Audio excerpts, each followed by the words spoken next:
guess what we're working on? But today, I get to do something, or we get to do something I'm really excited about, because we helped in the design of this project, and you know, we haven't had a chance to do many of them, but today we get to do them, which is really cool. It's not these. This is, of course, the amplifier kits. These are the brackets for underneath the seats, which are freaking awesome. These are the pods. But these guys, these are the solutions to so many issues for the Jeep Wrangler. One of them being, let's go over here and I'll show you what I'm talking about. So one of the problems is this right here. So you have this giant grill. You have this little tiny hole right here, because that is designed to only vent this size speaker. So this is and they don't even have a hole here where the vent is. So it's like, this is literally venting into a piece of plastic, which is hilarious. But this little 4-inch here is all that there is room for in the door. And of course, you want to put a 6.5. Everybody wants to put a 6.5 in a Jeep. And what happens is, I put a 6.5 in a Jeep, and I get a 4-inch hole. All right? It sucks. It's always been a thing.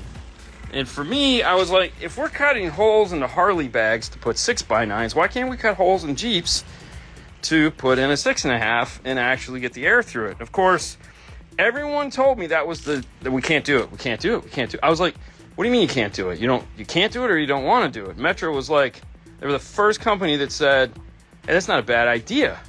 So we're like, okay. And they were like, how would you do it? And I said, the same way you do a Harley bag. You give me a piece of plastic like this that I can attach. I can attach on just like this. Okay. And sorry. This piece here comes attached inside of it, just like that. So essentially you get this, just like this, okay?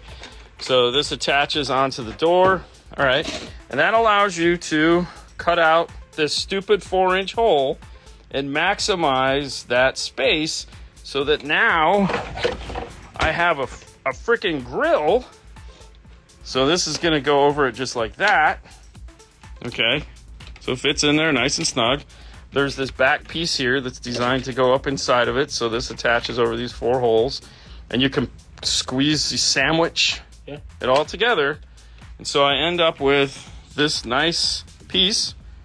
Okay, so it just goes like that. And these 2 pins here, these 2 holes are designed to line it up. We got this nice M5 hardware that comes with. It tells you that this is left. All right, so now. So what I see this one is, for you guys that, I really want a custom grill.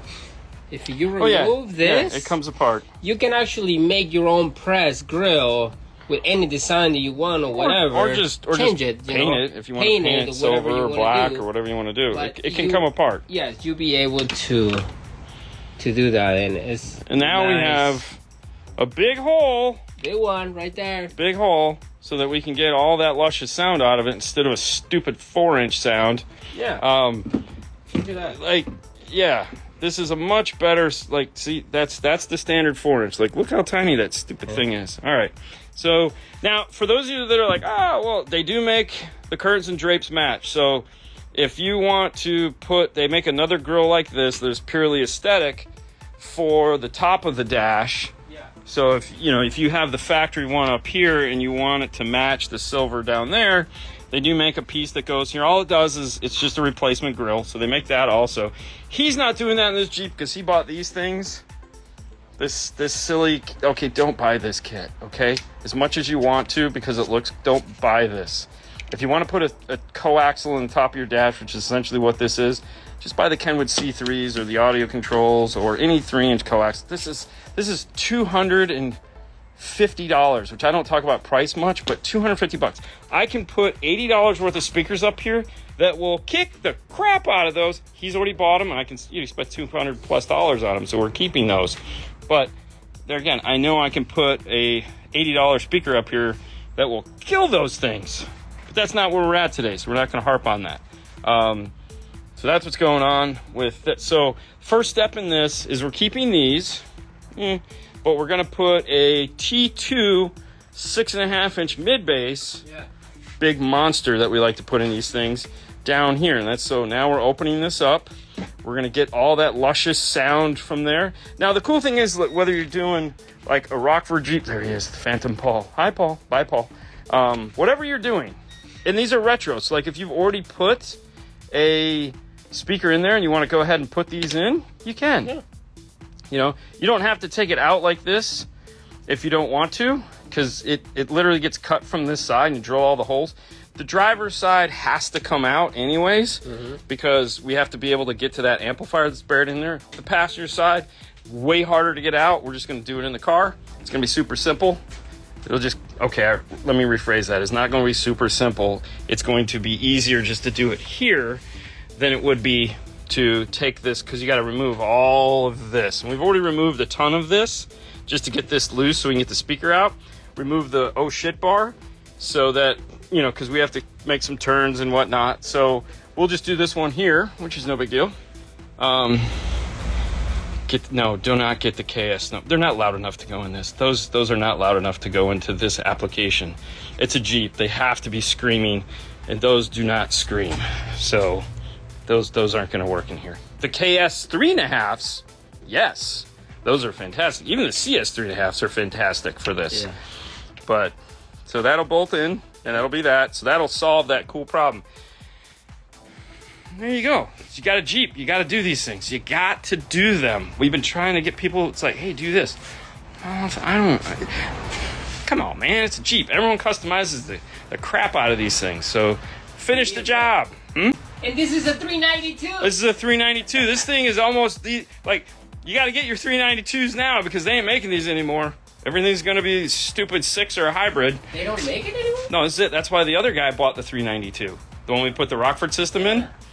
Because he wanted it. He's got the car and now he's got the truck. He wanted the box set. Jeep is discontinued. I mean, Chrysler is discontinuing a lot of cars. Fiat. Right? No, they're just continuing the motor. The 392 option for this is going away. The Hellcat is discontinued. Yeah, it's going to be a battery operated, bro. So sad. So if anyone has ever owned remote control cars, if they were a battery guy, okay, like I had an RC10, I had the Frog, I had the Hornet, the Wasp, all that crap when I was a kid. And the Hot Shot. I was a big Tamiya guy. Anyways, and an Associated guy, which I just bought. Anyways, we won't go down that rabbit hole. I bought another one. That's the joys of having adult money.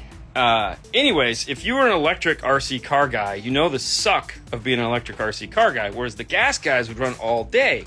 The electric guys would not. So whoever invented the electric car clearly was not an electric RC car guy, because nothing sucks worse than having to charge your batteries. It sucks. So, agreed, adult money, right? Yeah. So, for what I mean by that is, so the Associated, if you're an RC10 guy, they came out with they're redoing the whole line. So you can buy the old RC10s, all those things. So they made a limited edition of the prototype car, which is all the white pieces are clear and all the anodized gold pieces are not anodized, so they're silver. So it's all clear and silver. It looks fantastic. Now, I have my original gold, so I'm going to make a mount that has both of them next to one another at some point in my life, hopefully before I die.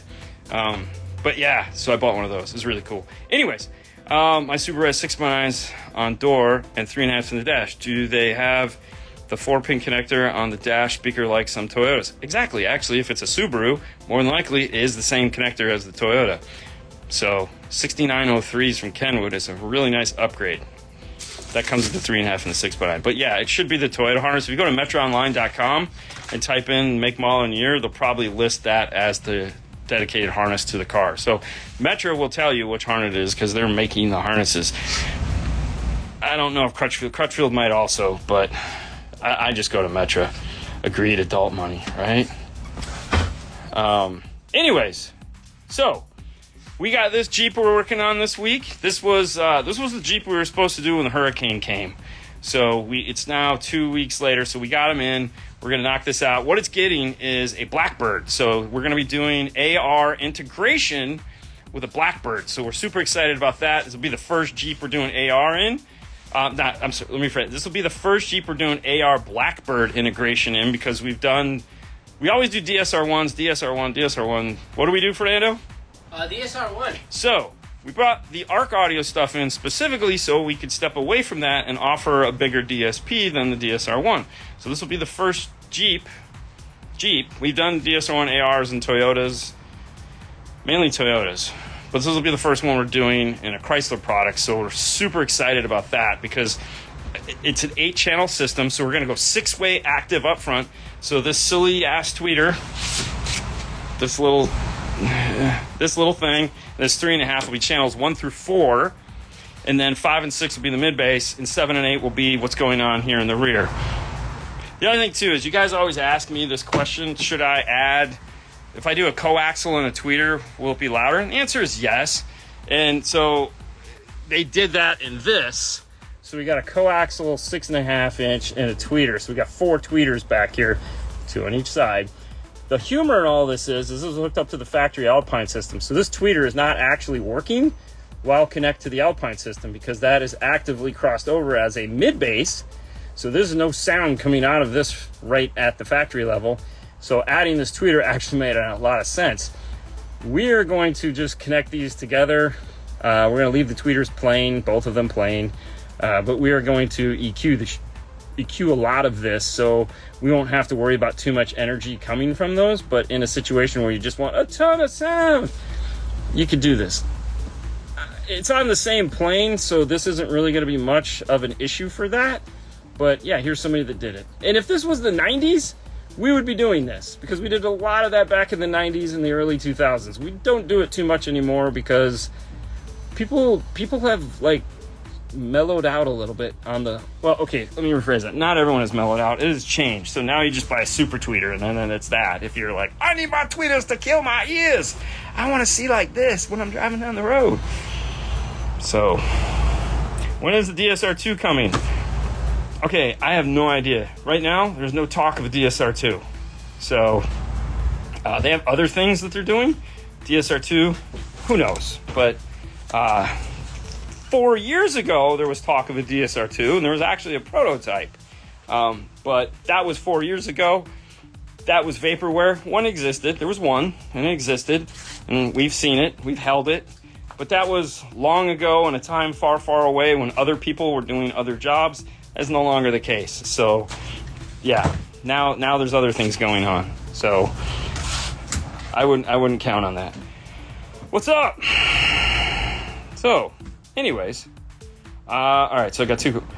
When's the plastic bender machine going into use? So we got some of the cabinets in. So what he's asking about is this cool piece of tool kit that we got probably a year ago, which sits right here right now. So you can see we still have one to put together. We have this. So the plan is we're gonna figure out how many of these. Okay, so it's locked. Okay, how many? So this is a cabinet that's just ooh heaven.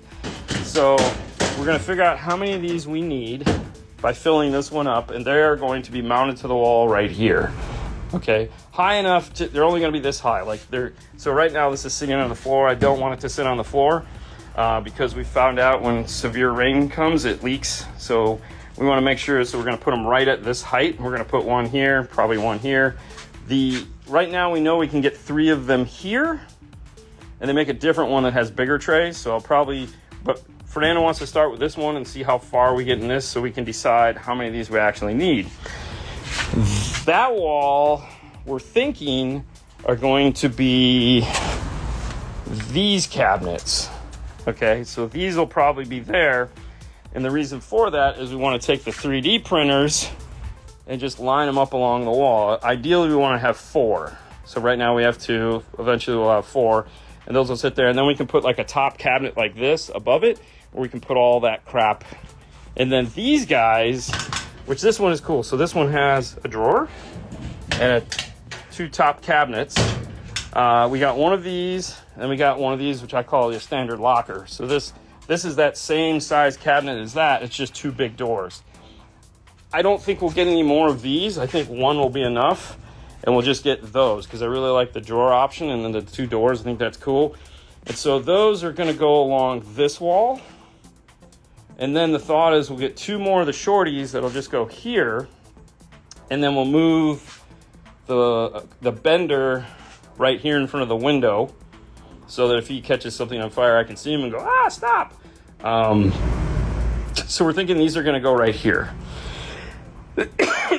So that's kind of the idea, but we have to move some of this stuff back out of the way and just kind of position stuff, and then we can order the other pieces we need to finish it up. So that's when all that'll go into use. Long explanation for a very small question. 2022 Equinox, what would you recommend to put a sub under the rear false floor? So in Haley's car right now, we're still rocking that Diamond Audio 11-inch non-amplified that's getting powered off of a kicker key. Dude, man, that thing is hard to beat. JBL makes a version of it. Cerwin-Vega makes a version of it. Obviously, Diamond, Cerwin-Vega, same company. I would check that out. They're making it an amplified and non-amplified.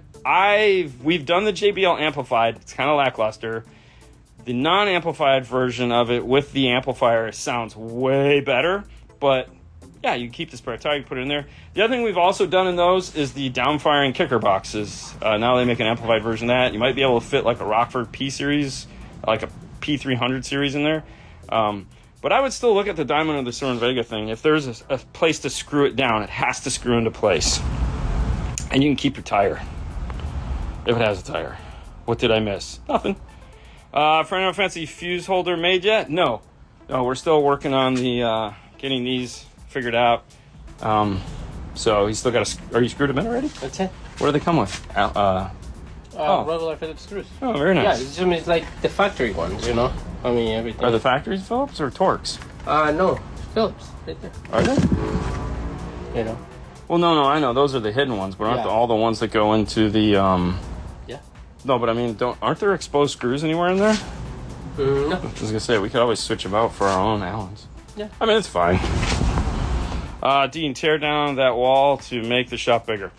No, because I really like the wall. I like the separation between that front space and this back space. Mainly because if we tore the wall down, we'd actually lose what this wall is doing.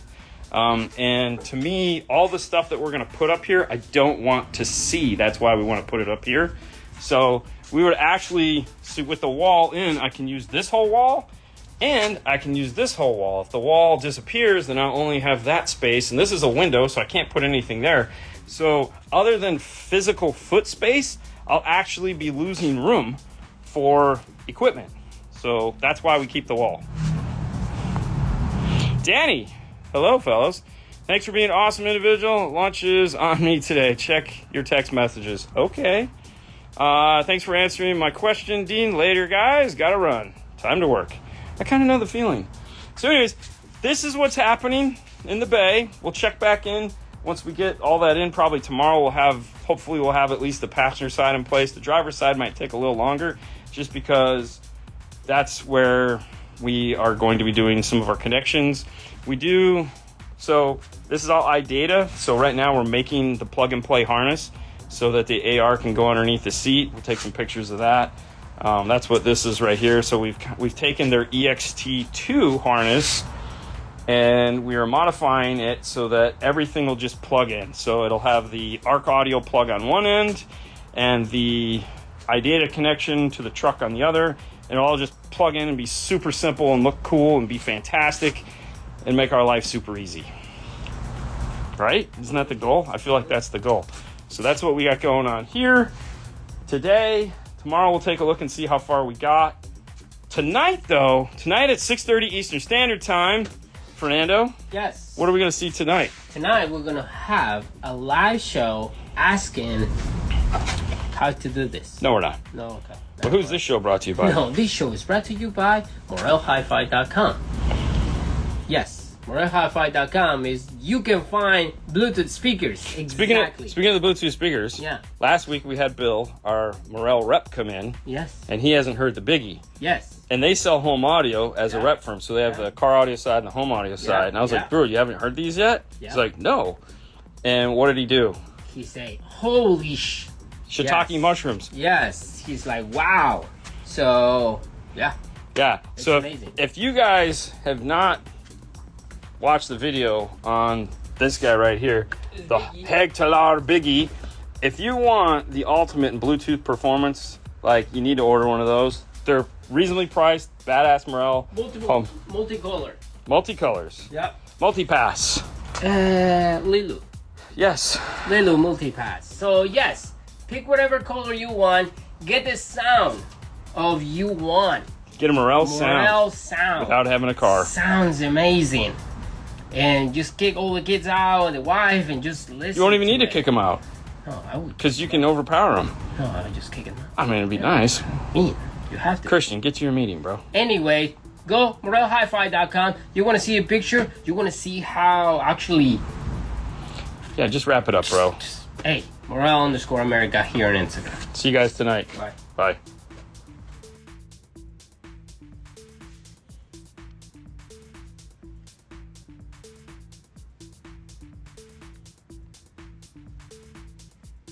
Well, Fernando's not here at the moment. He went to go pick up Junior.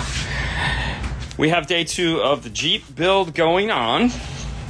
And for the most part, it's all put back together, which is fantastic. Fernando's finishing his battery up there, getting that taken care of. So he's like halfway into that, so there's really nothing I can do. But other than get like the power wire over there. So I put the car back together, and I kind of wanted to walk you guys through this, because like yesterday, if you came in yesterday, you saw where we were cutting in the pods, the new Metra pods in the dash. And now with the car all back together, I want you guys to see what the final version of that looks like, because it's really cool. And like if you have a Jeep, see, like if you saw it yesterday, you wouldn't even be able to see the speaker right now because the hole is so tiny. But this opens that up. You know, it matches silver. And then if you got the replacements for these, that would be all 3 of these would match perfect. He has these goofy things, so we won't even go there. But yeah, so this has a Rockford T2 mid bass behind it, and you can see now looks like the older Jeep with that full open cavity now, where you can get all of the sound. So like if you own a Jeep and you're not doing these, it's kind of a bummer, right? Because you're not gonna get that lusciousness. So that is the passenger side.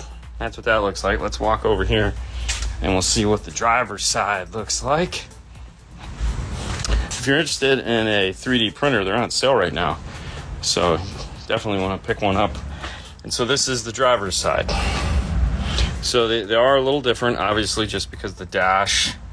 But the commonality there is like I can actually see the speaker. So that'll allow me to get like that's the T2. So that's a 6.5, like oversized 6.5. The other thing is gigantic. But now I'll be able to get all of that sound through there. How sexy is that? Like that is awesome. So running up front right now are these things that he got. Comes with a 3.5 and a tweeter. So that's channels 1 through 4 is up on that. Channels 5 and 6 are here. And then 7 and 8 are going to his KS speakers here in the back. Bit of a goulash going on because he had most of this stuff. Speaker-wise, he already had all that. And he really didn't want to invest in, new speakers. Why would you? Powering all of that is buried underneath here. Let me just go to the back. Hang on. Pull the seat back. And we're using the Metra under seat brackets, which makes it cool. So you guys have seen these before. That metal bracket right there. And that is a Blackbird. So this is going to be iDataed into the Alpine factory system. And so that is the Blackbird iData connected custom harness to plug directly in. And then underneath that seat is another one, but that is a Kicker 800.1. And that is powering his JL audios that he got. So he has JL on both sides. Had a JL here. He's got a JL here. These are the first time we're doing these. He installed them, which is cool. So all we have to do is wire them up. But I'm anxious to hear what these sound like because I've never heard these before in a Jeep. So most of the time, we do the backdoor sub, which is cool, but, there is something to be said about keeping all your space. The Rockfords are nice because they only come out to like this area right here. So you still keep most of this, which is cool, but you can't buy those solo. You got to buy them as a kit. So that gets us that. Boom. So once Fernando gets the power connected to it, then we'll be able to go in and start programming up the amplifier and get that all squared away. If you didn't catch the show last night, one of the things we talked about was the harness for doing iData, because there are some things that are different about it that most people probably won't catch, because let's be honest, most people don't actually read at all. So we talked about it last night on the show, but I will talk about it again here just because it is that important, and it'll hopefully prevent a bunch of tech calls to Arc Audio. So this is okay. So this is part of the existing harness that we removed, but this piece right here is the iData OEM. All right, so this is from Pro Series DSP, and what this is comprised of is male ends, this plug right here. Okay, now what comes with the amplifier is this guy right here. You get this, and you get the high level connection also. So they give you both, and this has female ends. So the goal is you just connect these two together, and you're done. And of course, me being, difficult. Okay, backing up. All right, we'll come back to the questions in a second. Let me just get through this, but please keep asking questions. Okay, so the reason why there's no staggered RCAs is because there's no staggered RCAs here. Okay, so you're gonna end up with this. Or you can just do what we did, which was make our own harness. So that's what we ended up doing. But you have to build this, or you'll not understand how to do what you need to do in the car. Okay, so first things first, when you're looking at this that plugs into the side of the amplifier, okay, you're gonna have channel 1, channel 2, it goes in orders. Channel 1, channel 2, so pairs, 1 and 2, 3 and 4, 5 and 6, 7 and 8. Okay, so that is that. Now, when you look at this, they put these numbers on them. Okay, and if you just grabbed this and connected it, you'd be wrong, because you see, this says channel 4, this says channel 3, this says channel 2, this says channel 1, this says channel 5 and 6. All right, so everything is a little different. So first thing we'll do is we'll grab channel 1, which is red. But when we look at this, channel 1 is white. Okay, this is made to go just like this. Now there's a reason for it, and that is because somebody messed up. There was a bad email in the chain, and a bunch of these got ordered before they could catch the mistake. All right, so it's just what it is. So this is going to go like this, and then you come over here and you have channel 3 and channel 4. So knowing that channel 1 is white, we come over here, channel 3 and 4 is also going to be backwards. So we're going to go like this, we're going to go like that. Okay, so now we have this happening. Now 5 and 6, on the other hand, are not. So 5, we come over here and we grab 5 and 6. Okay, so when you're done, it should look like this. Okay, so that's how this should be hooked up. 7 and 8 don't get used, so there you go. Now, like I said, if you want to, you could take the high-level plug that it comes with, and you could take this, and you can cut them off, and you can solder them all together. But you need to follow this, okay? Meaning you need to pay attention to how this is, because the colors don't match. The colors will not match. And the other thing, too, is when you plug this in, okay, across the top here, you can see all these negatives, okay? But on the other side of it, you see all the positives, okay? So when you're soldering it together, you have to make sure you do the same thing. Connect this negative striped wire. Okay, it's not actually negative, it's just a striped wire. In our brains, we're going to associate it with negative. It's not. But we have to make sure we associate this with a stripe to this with a solid if you're going to make your own. Those are the caveats. So if you're deciding to... Now, one day, they're just going to have a harness that One day they're just going to have a harness that does away with all this nonsense. You don't want to depin anything. It's not worth the juice is not worth the squeeze. Either make your own harness or just follow the instructions. That's really what it comes down to make life super easy. Hang on, sorry about that. In there again, it's easier just to solder up and make your own if you're planning on it. Depinning them, don't depin them. Whatever you do, it's not worth depinning them because you'll just screw it up. It's not. There's really nothing made to be depinned. It has to be in the order that it's in because that is what iData is looking for. So you're not. It doesn't make any sense just to change the colors. It's not worth it. So don't. So a negative times a negative equals a positive. Basic math. Here we go. All right, I'm going to go back through here. And I have a 2024 Honda or Toyota non-JBL head unit going into a key lock with green load resistors front.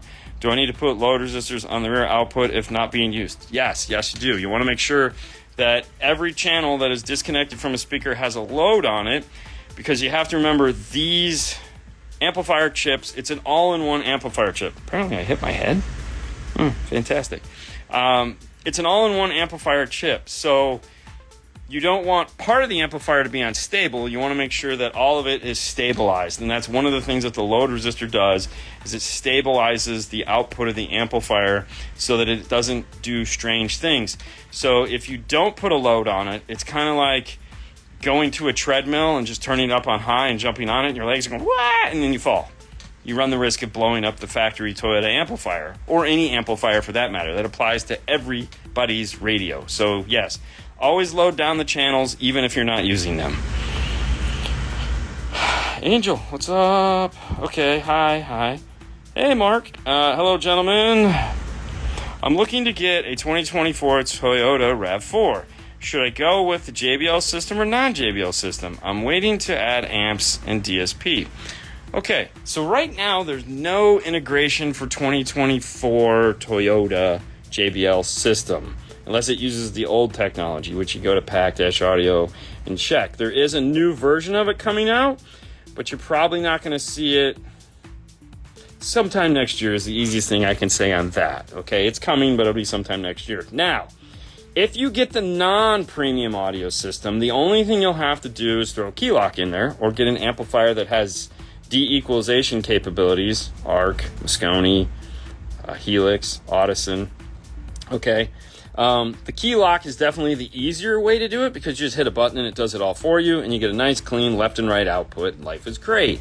So reality is depending on your time frame, the base audio system might be the better one to go with just because it's not really that difficult to work around. Whereas if you get the premium audio without there being an adapter now, you're going to have to wait and or go multiple key locks. Yuck. So there you go. Plus the bass audio probably easier just to replace the radio in a couple years. Showing what you were talking about yesterday's show. Yeah, we're just showing you the finished portion of it so that you kind of have an idea. Okay, yeah, had to ask. Always ask. I would just use white and red heat shrink. Or just cover it all up with black and not worry about it. I mean, that's what I would do. That's what I did last time. I just covered it all up black and called it a day. Heat shrink, recode them would work very much. You guys are thinking the way I would. So, hi, what's up from Brazil? Hello. Hi, what's up? How's life? It's all right. It's not great, but it's not terrible. Does anybody really care, though? I mean, I feel like everyone's kind of just going through that right now. It's like there's so much stress, between the election, the economy, world politics, geopolitics. Ooh, big word. And then just like day-to-day crap, It's like, stuff just costs more. It's throwing everybody off. But with that being said, let's take another look at these just for if you're tuning in now. What we wanted to show you was this is what the Jeep looks like with the Metra speaker grills in there. As you can see, this is the giant speaker that is behind there. This will help. So there you go. Look how nice that opened that up. This is the driver's side, and we'll walk over here. And there we go. There's the passenger side. And so that's cool. So that'll make this do great things. Great things. Is there a module that would retain OEM mic? Okay, so the answer to that is yes, but not yet. Okay, what I mean by that is if you've done anything with iData in the last year, all right, you've noticed that there's this orange plug hanging off of it that says mic, and that is for the mic 1. I called and talked to iData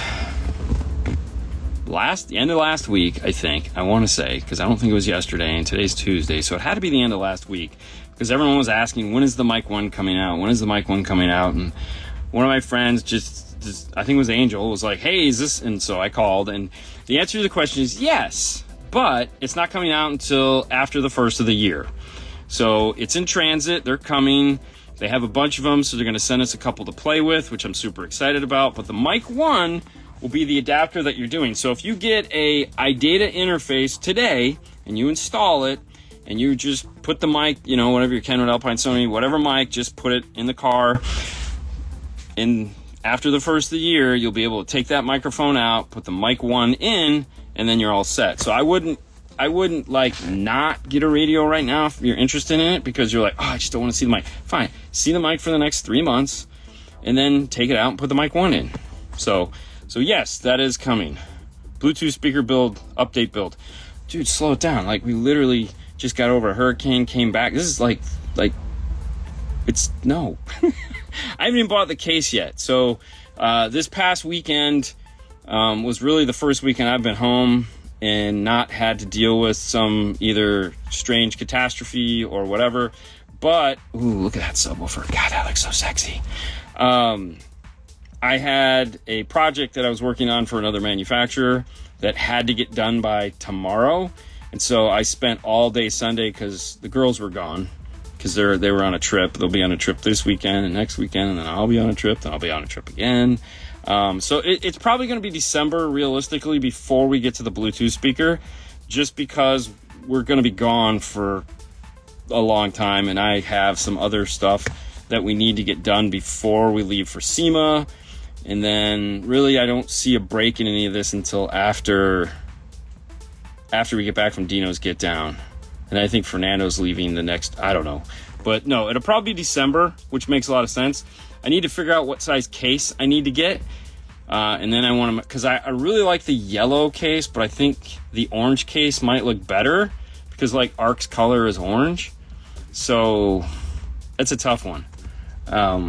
I wish they had blue because I really like blue. I might be able to like just go on Amazon and find a blue version of it, but I'm thinking I have to do orange, which kind of sucks because I'm not going to do black because I hate black. So if you guys don't know what we're talking about, we're going to take some of the new ARC Audio Moto speakers that we just got in. I bought a bunch of Bluetooth parts. We're going to make an awesome Bluetooth speaker out of it. So, nope, stressing anymore other than winter is coming. Winter is coming. And that's great that you voted early. Vote early, vote often. Isn't that what they say? Just kidding. Once build is done, would like to see a build list go with orange case. Oh yeah, I'll totally do I will do a build list. I'll go over all the parts that we got. It's gonna be a normal video that we're gonna do. We'll document the whole thing. All the crazy stuff that we're gonna do. Yeah, because I bought everything. I didn't realize it was a thing, and so like building custom Bluetooth speakers is a thing. It's a hobby. People do this for fun. I didn't know that, and it's actually pretty cool. It's pretty cool. So, yes, I seen the video that you mentioned, the mic 1. I was wondering, do I wait till it's available, or would it be add-on an existing module? So it's going to be an add-on existing module. So yeah, just go ahead and put your radio in, do the whole thing. It's a little tiny box as far as what I've seen with a cable, and then it probably has an output that goes to the radio. So the pictures I've seen of it, it's a little box. It's like a little tiny box. So I don't know. I originally thought it was going to be cables, and then I was like, it's probably got something in it, some kind of an amplifier in it. or whatever it needs to be to work in multitudes of cars. So we'll see. As soon as I get one though, which probably should be right about SEMA time, it'll probably show up, because James, the boss, was in Portugal with the Kenwood trip that's going on right now, and they're just getting back today. So he's probably not going to remember. I'll probably have to text him again at the end of the week, and then I'll probably get it sometime after that, which will be right about SEMA time. Either way, as soon as we get it, we're going to put it in Fernando's car, because he has the 9500 in it that you guys haven't seen the video yet, because I haven't edited it yet, but it's coming soon enough. We got a lot of stuff in the can, which is great. I feel comfortable when we do. Clear acrylic so we can see the innards. I don't like that. Like, I don't want because clear acrylic just scratch. I want this thing to be rugged, man. I want to be able to like chuck it and have it be like, yeah, take that, bitch. I want to build one, so waiting to know, thinking about it for a while. Yeah, me too. Okay. Thank you for the wealth of knowledge, you bet. Name a time when you, as an installer, thought that something that the customer wanted, but you thought was stupid, that actually sold well, took off as a success. The time the customer was right. So usually it's the other way around. Usually I see something and I think this is going to be hot and the customers want to buy it, and then it turns out to be 100% the other way. Most of the successes I typically forget. Like, most of the time I think of something that you guys want, and it gets built and it goes off to a manufacturer and they're super excited about it. Those I don't ever really remember. There are a couple times I don't remember anything specific. So a lot of the times it's like cheaper product that I just was like, why do we even need this? And then I get reminded that because you're a 2%er and like there's a lot of people out there that think this is cool. And I'm like, okay. I don't know. So the other problem I have too is once I let something out of the cage, I typically don't go back to it for a while, unless it comes back up in a conversation or something like that. So I don't really pay that close of attention to things, like that. So I kind of, once I get something out and it's gone, I don't want to think about it anymore, because I have to move on to the next thing. But that's it. I will put that one, Weber fan, into the old thing and just let it see if something comes out. Because that's actually not a terrible question. These I'm excited about, because like, if you own a Jeep and you're not buying these, that's just silly. Because like, I get it. There's some people that don't want to cut, but cut, man. Like, if you have a Jeep, like, and the nice thing is you don't have to take the car apart to put those in. Like, if you got a Jeep, like yesterday we took the panel out and you don't have to do that. You do it right in the Jeep. You don't even need to pull them out. It's like, it's super, just attach them, drill the holes, cut it, put the new pieces on. I mean, you got to slide the little things in from the backside, but there's plenty of room to do that. I'm good for one solid question a month. That's fantastic.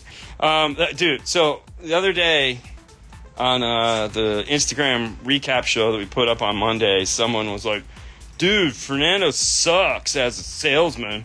I'm a Morel fan and I would never buy Morel. I'm like, really?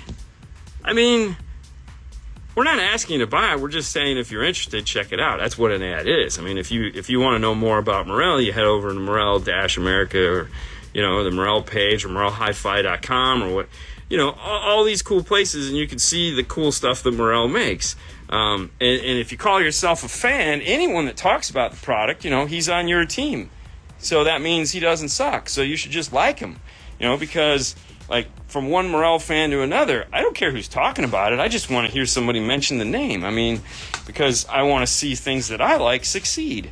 So if, I'm talking about Morel, or Fernando's talking about Morel, or whoever's talking about Morel, Natasha's posting sexy pictures up on the Instagram page of awesome installs, you just, you go check it out, because we're all big fans of car audio, right?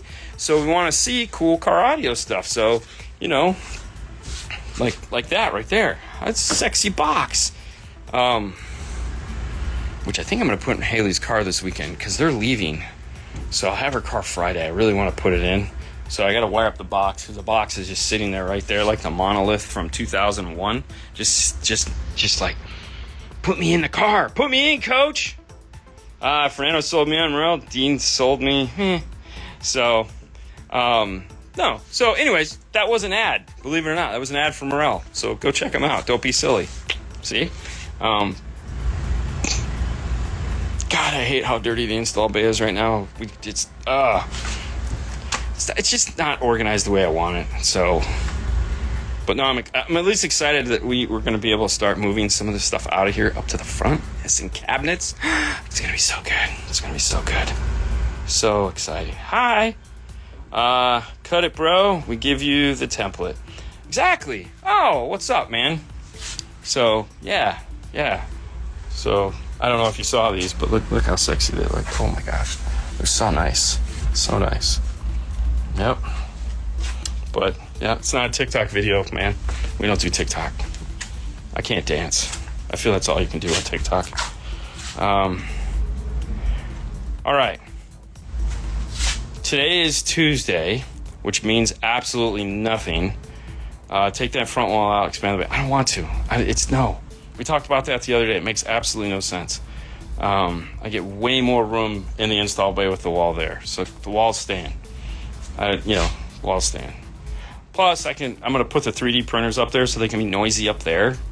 I'd love to put the laser up there, but I always look because laser can catch on fire. So there's always eyes on laser. Yeah. No, that can't go up there. I mean, I'd have to put a monitor in front of me, and I really like the white walls, the slot walls with the light that reflects off of them. We put the TV here because we were thinking about putting the TV here, and I put it here for the hurricane, so we clipped it, and I immediately hated it because it was way too dark, and I was like, oh, nope, can't do that. I like the reflection off the white walls. It's like, if I could have 20 more light fixtures in here, I probably would. Don't feel bad about the dirty bay. I have one of those pre-made garages that I've never been able to use yet because it's full of wife stuff. I know that this will be organized within the next couple months. It's just a matter of getting there. So I'm fine with that. Fine with that. It's just, yeah, because like I like this. This I think is the winner right here. These. Hold on, let me spin this around. Like this is cool. So it has this cool top box here. I get a drawer. Ooh. And then I get a bottom box. So I'm thinking these are gonna be, I'll probably need like 2 or 3 more of these. And that'll be the money. Obviously I'm gonna need, I think, a total of 4 of those. But and I have the solid door one. That's still sitting right there. But I think these are going to be the winners because I like this. I can put all my wire and stuff and just get it out of here. So, yeah, I think that's going to be the cool one. There he is. I'm here. You got frosted lemonades. In-ceiling speakers would work well in your type of ceiling. Maybe someone can sponsor them. So the thing is, when it comes to speakers in the install bay, we typically don't listen to music because at some point we're going to go live or we're going to be recording a video. And believe it or not, we argue with each other all day long, like an old married couple. And which is surprising that we even still have anything to say to each other after like 13, 14 years, it feels, or 11 years. I don't know how long it's been. Yeah. Yeah. So, and the other thing too is I like to reserve music for when I'm in a happy spot. But we do have the biggie. So, and this thing kicks ass. So, if we want to listen to something, we just turn that on and we jam out and we can go piggy, piggy, piggy. Poor P. Diddy. I'm currently thinking of getting Morel Carbon Elite Pros wiring active. What's a good amp to run them with? I currently have 61200. Would I get a different amp? That's a fantastic amplifier with lots of power, for sure. I don't know if you have the LC or the D.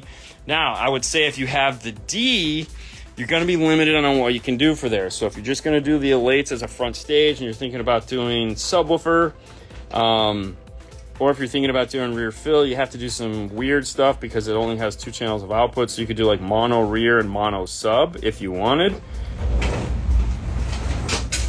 Maybe. It's been a minute since I've looked at the software with that. I can't remember if it has just. You might not be able to. It might only have a stereo rear out. So that would suck because the crossovers are in parallel. Okay.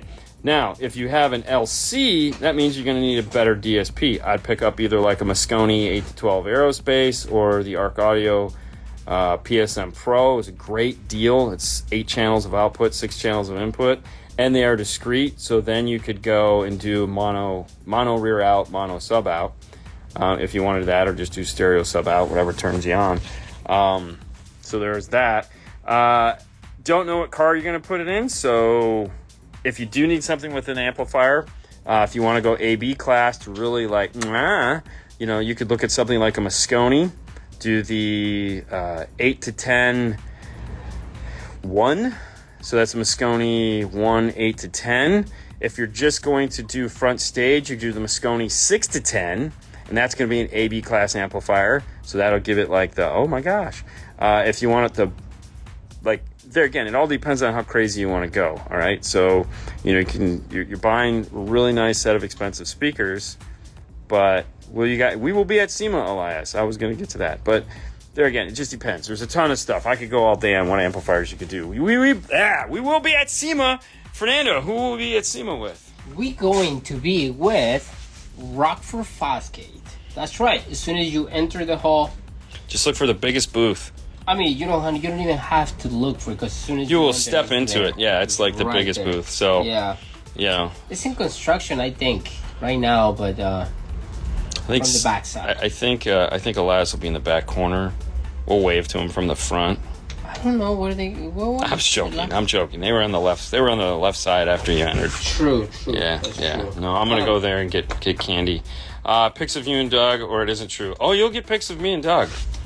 You definitely will. SEMA build? No. Yes. I'm doing a SEMA build. Yeah, building up to the excitement of going to SEMA. Exactly. Yeah, fantastical.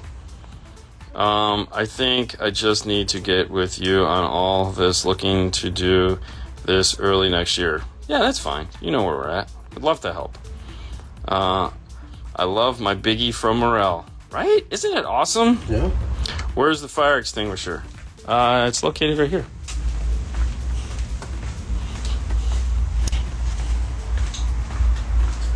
It's right here. Tagged and ready to go.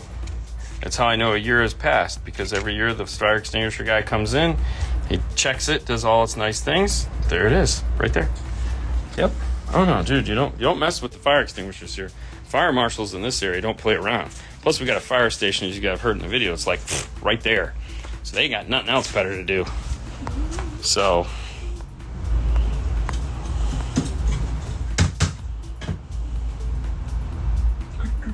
Pics with Dino at the get down. I don't know Dino. I've never met him, so. Dino? Yeah, I've never met the guy. I mean, I saw him walking around, but he was at Master Tech last year. Who? Dino. He was there. Yeah, but I didn't. So this is going out to Brian Mitchell. Frost lemonade from Chick-fil-A, best things ever. Speaking of Morel, Fernando, I already cut the promo for you. Oh, really? Yeah, I know. Okay, I will give you half next time. Okay, thank you. You're the best. Anything else? I think I covered everything. I went over the car. You're working on your fuse holder mount. I got the wire over for you. Oh, did you zip tie in there, the whole thing? Yeah. Oh, that's fantastic. Yeah, it sucked balls. I know. Yeah, I was like, I don't want to do this. This is his job. Yeah, but this... It's okay. Thank you. Oh, no, you're welcome. I live for that. What is the fuse? I don't know. Oh, I don't know. I don't know. What you got in those?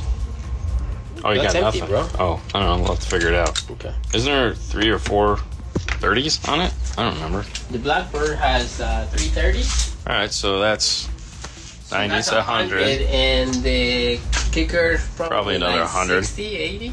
That's probably 100. Okay. So, Probably 80.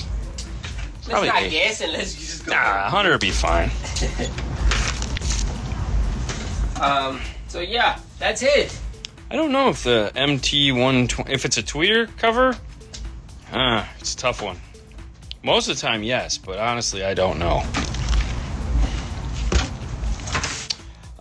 If I see Nando in Vegas, I'm taking him to the Mayweather Club. Oh, it's in Vegas? I mean, we'll be in Vegas in end of January and in 2 weeks, so those are the ones with the Virtus. Yeah. Man, I haven't seen those tweeters in a really long time. The Virtus. I'm assuming the grills come off, because I don't think I've ever seen a Morel tweeter where the grill didn't come off. I mean, which ones I have? You had the hybrids, but the grills came off. See, the grills come off.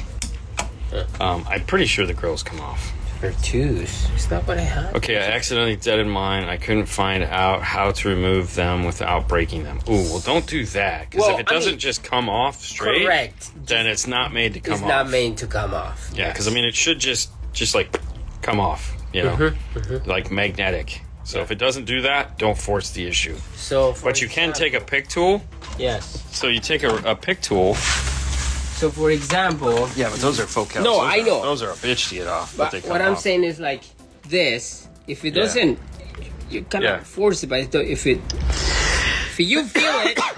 But what you can do, hold on. What you can do is you take something like this, and you can come into the tweeter grill, and you can. I'll just use this one. You can come into it like this, and you can use this to pull up any area that's dented. Yeah. So. Grab some of like. Oh, to pry it up. Just to try to pry it out. But, yeah, be careful. All grills come off if you yank hard enough, and that would be Brian Mitchell. Bro, I'm pulling your grills off. You know, there are some grills that don't come off for a reason though, because like it actually, like Andy did a big write-up on this not too very long time ago, and he was talking about how there are some manufacturers that put a dampening material in the grill. Okay, and if you pull the grill off, it just changes the way the tweeter sounds, obviously, because it's made to be on there. So, but those are usually, like, you can usually see, you know, that, like, because it's usually clear. I always, like, Alpine did that for a while. I think JBL did that for a while. There was a couple manufacturers that did that, but you will see Guy Ever Be Amp Dyno the Blackbird. I don't know. That's yeah, maybe. Actually, I do have something else that would be better that I want to do with that instead of dynoing it. I would like to use a. What am I trying to say here? Not the dyno, the big tool. The Clipple? No, that's for speakers. The other one. Come on, man. Yeah. Jesus Christ. It's right on the tip of my tongue. I can't get it. Hold on, Brian. Let me take another drink of my Brian drink. The AP, Audio Precision. See? You drink a little bit of that and it pops right in your head because you're channeling your inner Brian. So what I'd really like to do is take the Blackbird and go to an AP or an Audio Precision and do a real, like, sweep and see what's happening. Yep. So I'm working on... accurate. Yeah, damn you. Damn Fernando, it's all him. But I'm working on getting that maybe sometime first part of next year. We're thinking about going out to where we know there's an AP and we know there's a Blackbird and some other amplifiers and showing the difference between what an AP can do, you know, and as opposed to just regular dyno. Dyno does one measurement, you know.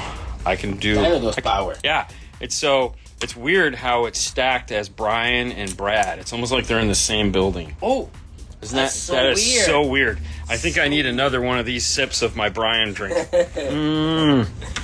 All is right in the world. But anyways, I think that would be way more beneficial if we did that as opposed to just throwing on an amp dyno and getting a number that says, look, it does 70 watts or 120 watts or whatever it does. As we do do all the AP stuff. I think that would be cool, right? Do you guys think that would be cool? Yeah. Let me know. Because it's not like it's going to be free. But we'll do it for you. I'll take the hit. Everything is free. For who? I don't know. It's like a write-off, you know? Just write it off. Well, it's not this that's giving me a headache. It's that guy. Okay. Ooh. So, I didn't show you. I got the new Audio Frog. Oh. And I got the new one. This one is for... but the new ones are for both. But this one... The first ones were just for Windows. The second ones are for Windows and Mac. Mm-hmm. So now I have my Mic 1, Mic 2 headphone. Car? Yep. Car. So, the thought is... because... In the Apple world, if you have the new processor, mm-hmm. you can use iPad apps on your laptop or your desktop. Mm-hmm. And I was like, ooh, we have a Mac Mini, we have this. It'd be really cool to plug an IRTA 2 into a desktop mm-hmm. and see what it can do. Right? That sounds fun. Mm-hmm. I think that sounds fun. So that's the plan. We're going to have some fun with that. But anyways, that's a tale for another day. Tuesday, nothing is going on Tuesday, so it's just another day of the week. Nothing. Yeah, I would too, but he's giving me it's like one headache's worse than the other, so it's all good. You guys have a great rest of your day Tuesday. Make it to Wednesday, and we'll do this again. How does that sound? Sounds like fun? Yes. All right, cool. Bye. Geiger counter. A what? A Geiger counter. You know what a Geiger counter is? You know when you're watching movies like where there's radiation, okay. and they have the little things like, and it like beeps. It makes it weird. Really? You never watched anything? Really? Like Chernobyl, stuff like that? You know, you probably don't know what Chernobyl is. But anyways, it's a device used to pick up radiation. Okay. So they were testing these two watches. Okay. And this one watch was just like. So, pardon me. They tell you which Geiger counter the guy's using, and I was like immediately went over to Amazon because I was like, man, I gotta have one of these, and that was like $600. Oh. I was like, okay, I don't have to have it.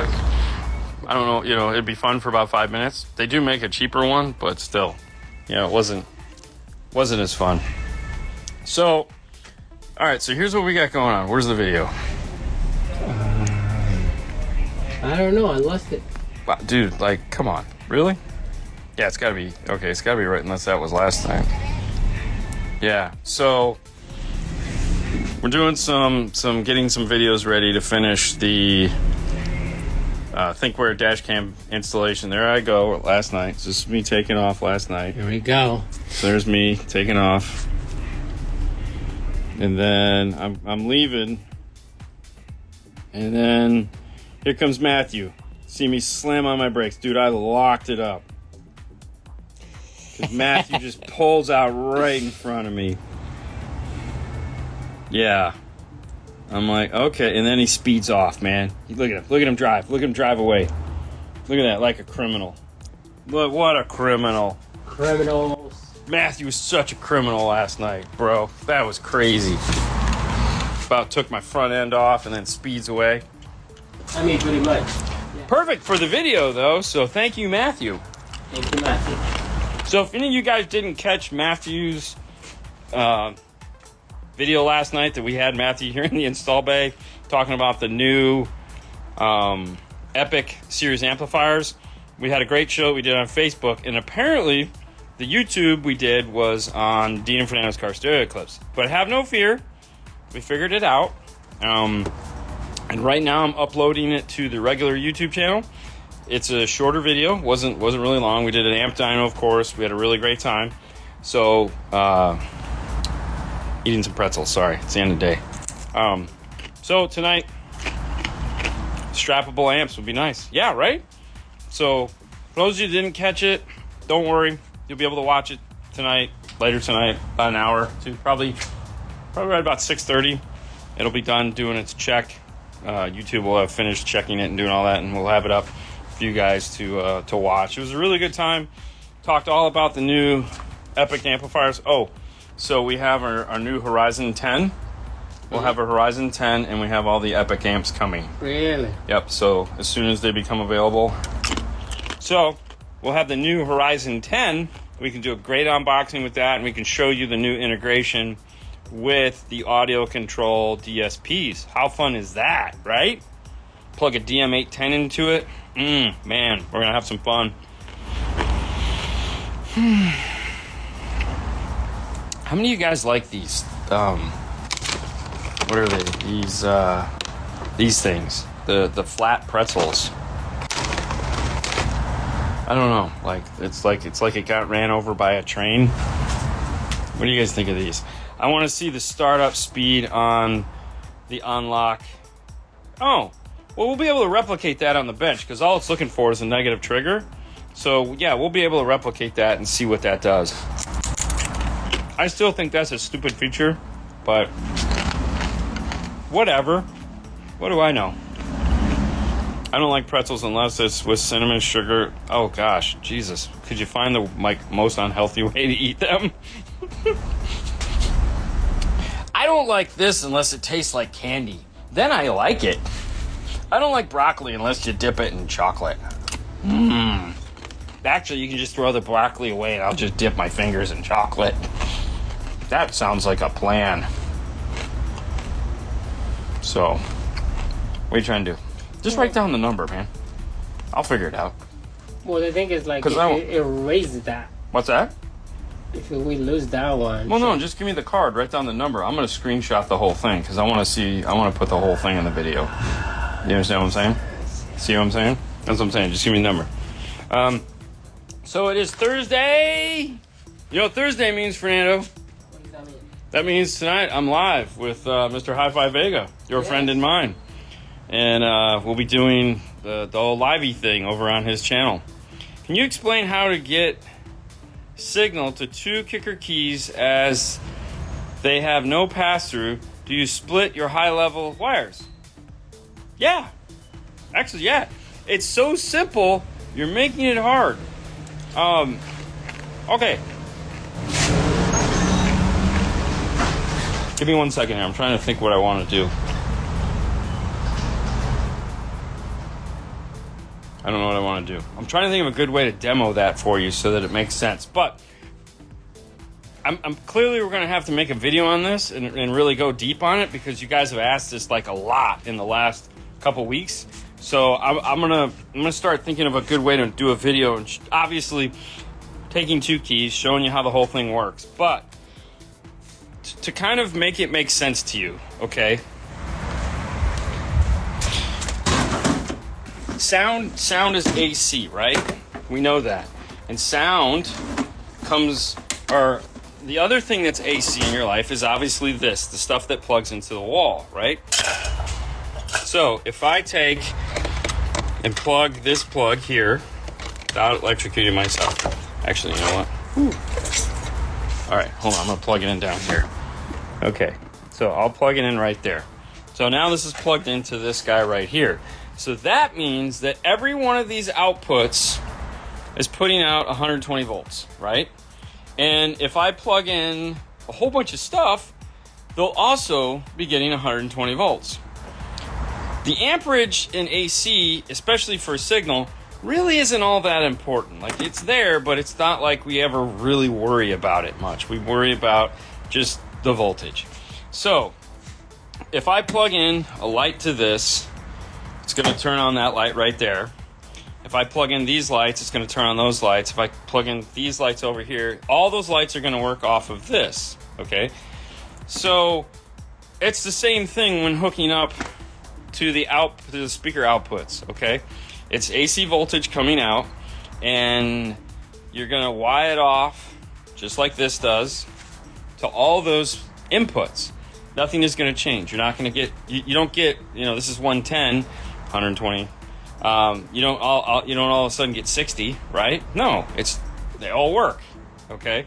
So it's there again. This is a very dumbed down version of this. Work with me here, but just so you guys kind of understand what's happening. That's what's happening. So we're just taking that, and it's not going to reduce the volume. It's not going to sound any different. It's not going to perform any different. It's just done. So when you have a key 200.4 and you hook it up in the front, and you take your front left and right and you put it into there. While you're putting it into there, you split it into 4. You know, your whites into 2, your grays into 2, and you go into your key 500.1. And that's it. That's all you got to do. No big deal. You're not going to lose any voltage. It's not going to sound bad. But does this make sense when we refer to it like this? Because I mean, to me, that's the only thing I think that works, is that just explaining how basic electricity doesn't do this or doesn't have a problem. It's time for another pretzel. I dropped some. It's so sad. Anyways, does that make sense to you, Fernando? Yes. Okay. Well, he gets it. Okay, gotcha. Okay, please do. I understand how you worry that it would split the power, and if you're supposed to let it tune separately, would I now change the output if the other one wasn't drawing? All right, so yeah, I get what you're saying. So now the output side of things does come unique. So when you're looking at when you're going to do the key 200.4, so typically what we'll do is we'll do the 500.1 first, okay? Let it run, do its thing, get it out of the way. That's the easiest way to do that. Once the 500.1 is done, pull the input on it, because you don't want those playing while you're doing the 200.4, because the 200.4 uses a microphone. So just unplug them. And your worry was, will the voltage change? It won't. You'll be all set. You're going to set the gain for the 500.1. You're going to follow the whole thing on how it works and do all that. And then for the 200.4, when you're setting that, you actually set the gain at the end. So you let it run its thing and then you come in. Johnny, what's up, man? Haven't heard from you in a while. Dean, do you like to snack on peanuts? I mean, if that's a joke, no. But if it's, yeah, so, yeah, here's there's the installer trail mix right there. Unsalted peanuts, dark chocolate, and boring raisins. That's it. Bags of tuna. So, bags of tuna, and then some cheese and crackers. So that's exciting right there. That's the exciting life of Dean. You know? Ooh, and then these pretzels. I like pretzels.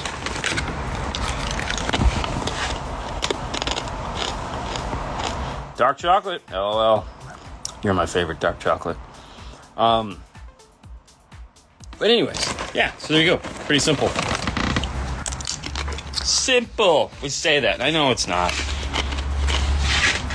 What do we got? Finding some cool stuff?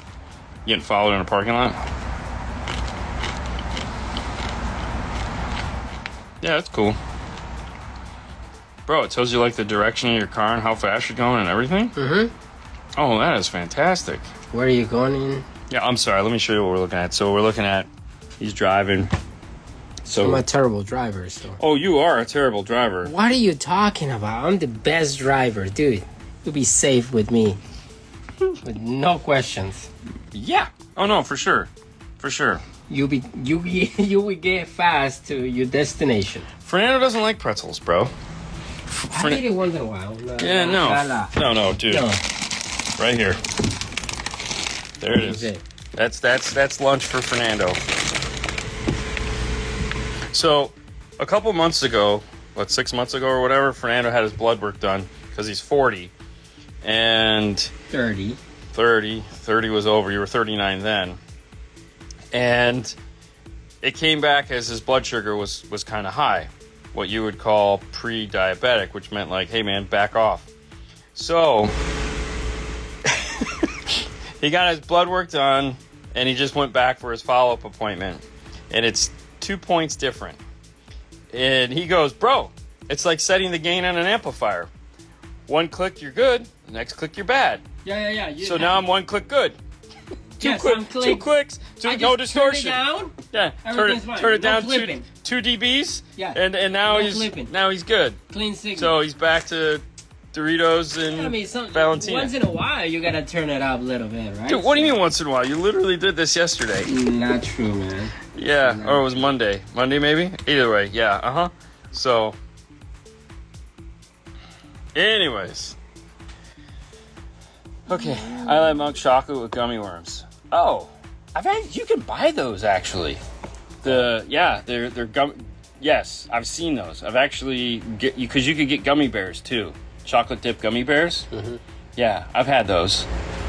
Because Haley likes to do silly stuff like that. That's kind of her thing. So we've had chocolate covered gummy bears.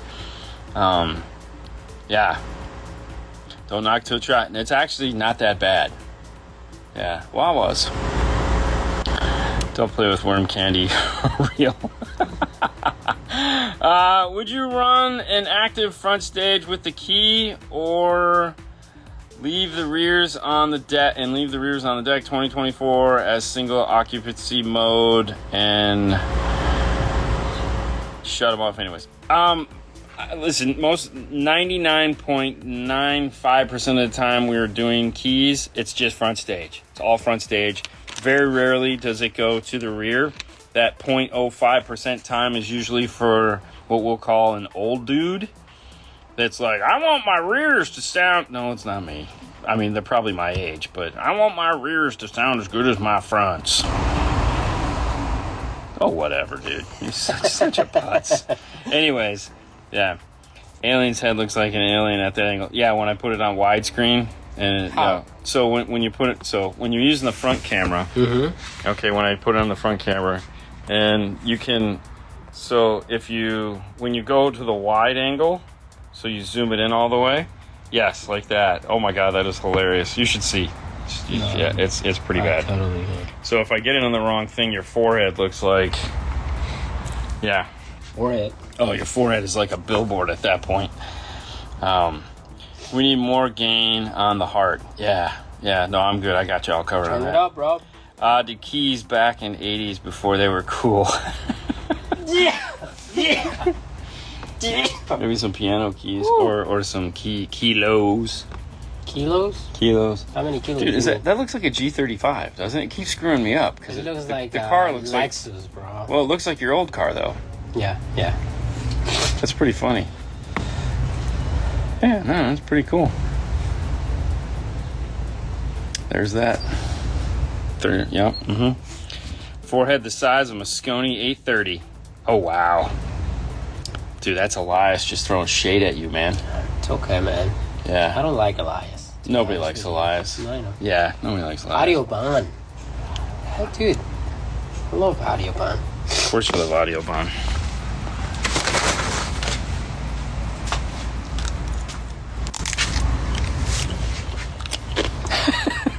Elias just smiles at you. I know. We get to see him in 2 weeks. He's gonna be at SEMA? Of course he's gonna be at... I hope he's at SEMA. I feel like he's gonna be at SEMA. So we just found out today, we're gonna be at SEMA. So as I was saying, we're gonna be at SEMA. We're gonna be at SEMA. We're gonna be at SEMA with our good friends from Rockford Fosgate. So today we found out what it is we're gonna be showing off. 2 product categories that we're gonna be talking about. We can't talk about yet, but don't worry. It'll be fun.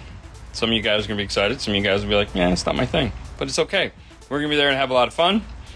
And hopefully we'll get to talk to a bunch of cool people, which is what we did last year. So it'll be really nice. I'm looking forward to it. I will be there, gents. Ooh, and I will come steal candy from you. Because they have all the best candy. You're doing great today. Thank you. Just want you to know that. Thank you. Dean, do you like pork grinds? No. It's not that I don't like them. I just don't like them.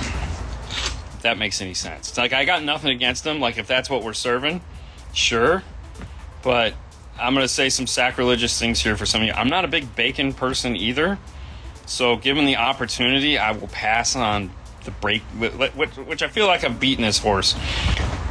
Like I'm not a big meat guy, so I'm gonna walk past the bacon and sausage in the morning. Now for dinner, I do like sausage, but bacon, no. I'm just not big on bacon. I can do without it. Pork rinds just remind me of really, really crunchy bacon. See, I rather to eat bacon than that's it. No, that's okay. You're allowed to. We can have different tastes. Yeah. You don't have to like what I like. Oh no, I don't like acceptable. what you like. I know, it's perfectly acceptable. You suck. I don't even like you. Favorite speakers to go with a key in an F-150. Thank you much for all the insight. We've done a ton. Yeah. We've obviously done the Morels. Morel makes a really nice 6x9 set. If you like that really silk, soft, smooth tweeter. Probably one of the most populars in the F-150 has been the Focal inside, just because it's easy, because they're all set and ready to go. They just bolt into place. You don't need any fast strings. You don't need any brackets. You just plug them in and you're done. So we've probably installed the most of those. Today, I sold a guy the key on he's a big kicker guy, so we're doing a set of the RS 6x9s components. Look at this guy. Yesterday nice. He didn't have his lights on. Oh yeah, look at that. Oh, that's spooky.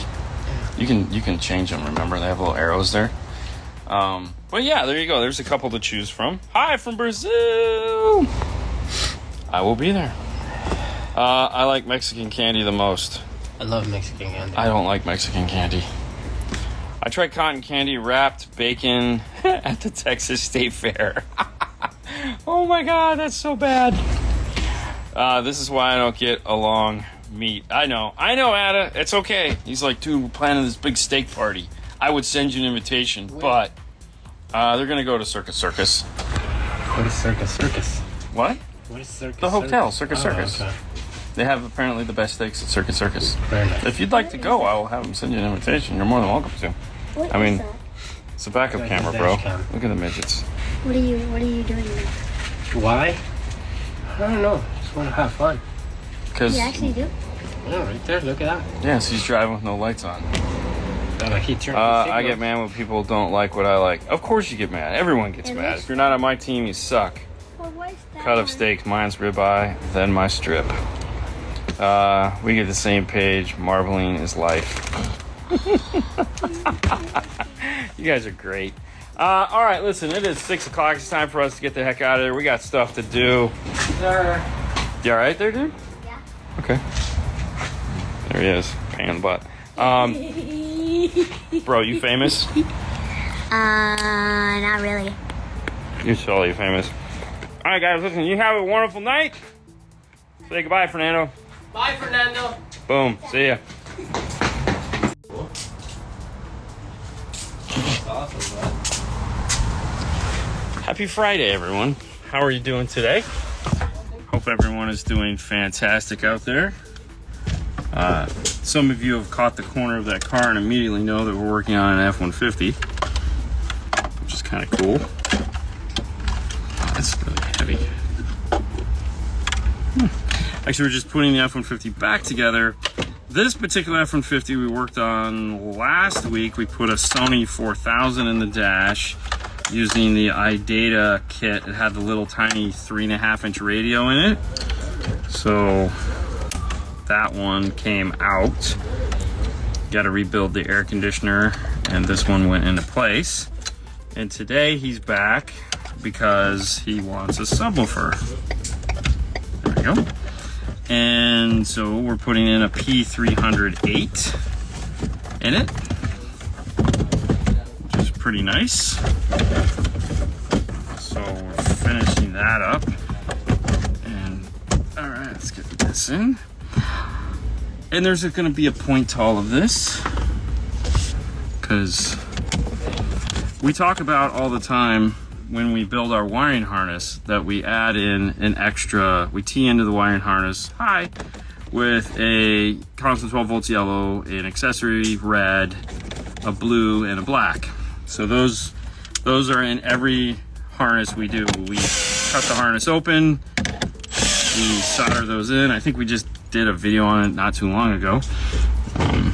And the reason why we do that is for days like today, where he comes in and he's like, hey, you know, I wanna add a sub.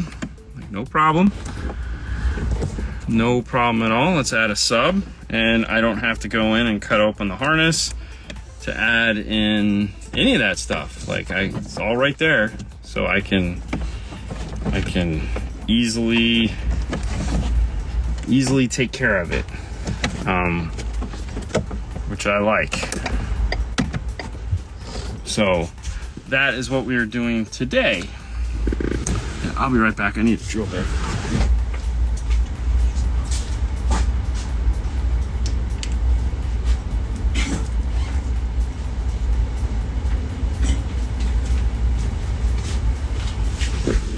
There we go. Sorry about that.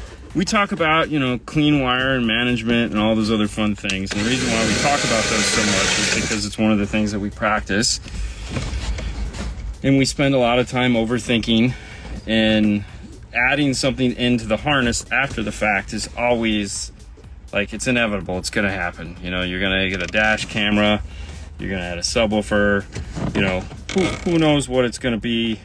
But we want to make sure that you can do that easily enough. And you know, tape is gooey. Even the factory tape, like right now my hands feel like, oh, I just had to deal with all that factory tape, yuck. So there's no reason to have to go back into it. So you always try to come up with the best, you know, the best strategy so you don't have to go back into something. Do you have barrel connectors on those connections, or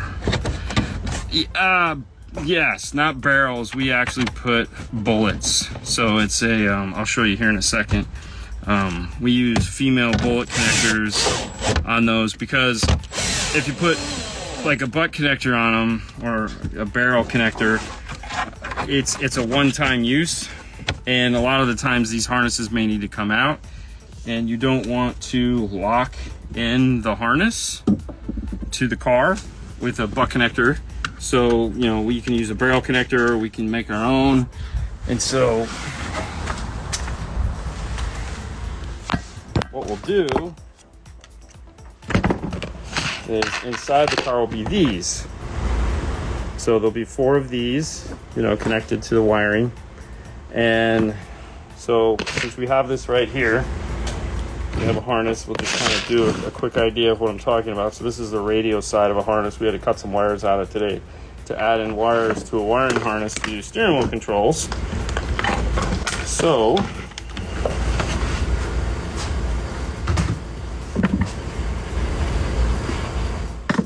we cut off a piece of primary wire. In this case, I like to get about 6 inches of primary wire, and I always connect it to the plug side, not the radio side. I don't know why, just you want to pick a pattern and stick with it, makes things easier. So you twist those two together, and then you do the same thing on your black, your red, and your blue-white. So now if I'm adding a backup camera, if I'm adding a dash camera, if I'm adding lighting or anything along those lines, I don't have to go back into this harness for anything. So of course, solder that up. This would be the other plug on the other side of this. And now on this end, take that, and then we'll just add on that connector. The opposite end of this, of course, is the male end. And of course, the male end is just hanging out. It's looking all non-insulated and whatnot. So this is going to go back into the dash, and now when I'm adding in that next device, it's just going to plug in like so. You just kind of twist it as you're putting it in. Now we have a nice insulated connection, and if we need to, we can untwist it back out and remove this harness, remove this piece, and it makes it very easy to service, keeps it nice and clean. When we're taping this up, you tape from your connection point out to here, and then typically put a little shrink wrap on there. But yeah, that makes it super easy. Like today, where we're adding in a subwoofer, we need to tap in for our remote turn on. I don't have to go dig out, find a butt connector, or cut into my tape, because tape is expensive. We don't want to do that. So got rolls of tape everywhere. Never know. It's just the tape. Look at all this freaking tape. Like tape king. But yeah, so that's it. We got our kid socks for covering gear shifters. Everyone always laughs at that, but you can get a bag of, 10 of them at Target for like $3, $4, probably $10 now. But anyways, yeah. So how long do those? Oh, so the strippers, these last forever. The springs are what break. Car gift out of Portugal, apparently they're made over there, and he sent me a bag of 12 of them. So basically right now I got a lifetime supply. So car gift is, my best friend, apparently. now because he hooked me up with some springs. So now when the springs break, I don't have to throw those away. I've probably gone through 50 of them. And depending on like Home Depot or Lowe's that you get them from, they're kind of dicks when you show up with like, hey, I got this broken tool. And they're like, oh, we can't help you with that. And you're like, kind of, yeah, you said it's a warranty. I bought it from you. No, you need to reach out. Oh, all right, you've already lost me. I'm not reaching out to nobody. That just seems like way too much work.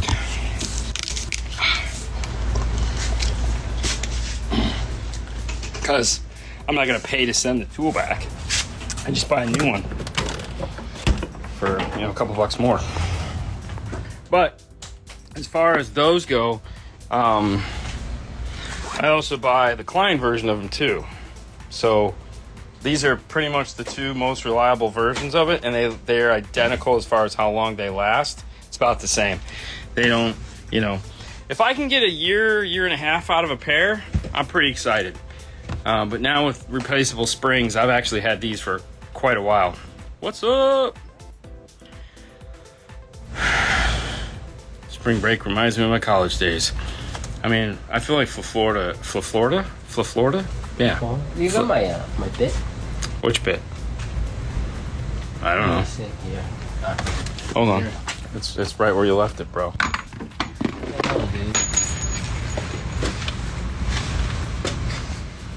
Hi guys. Where's the running board? The running board's in the front. Oh. Front of the car. Gotcha.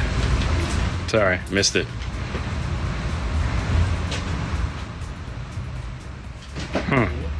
I mean, oh, there it is. It blended right in. Yeah, no, I know. Okay, very nice. Very nice.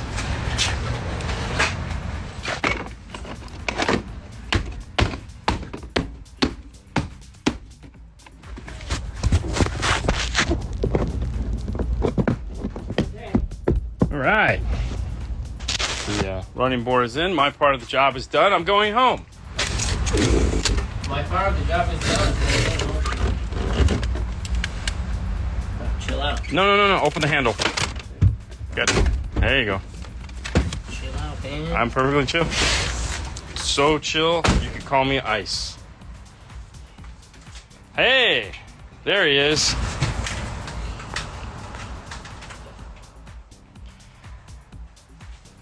All right.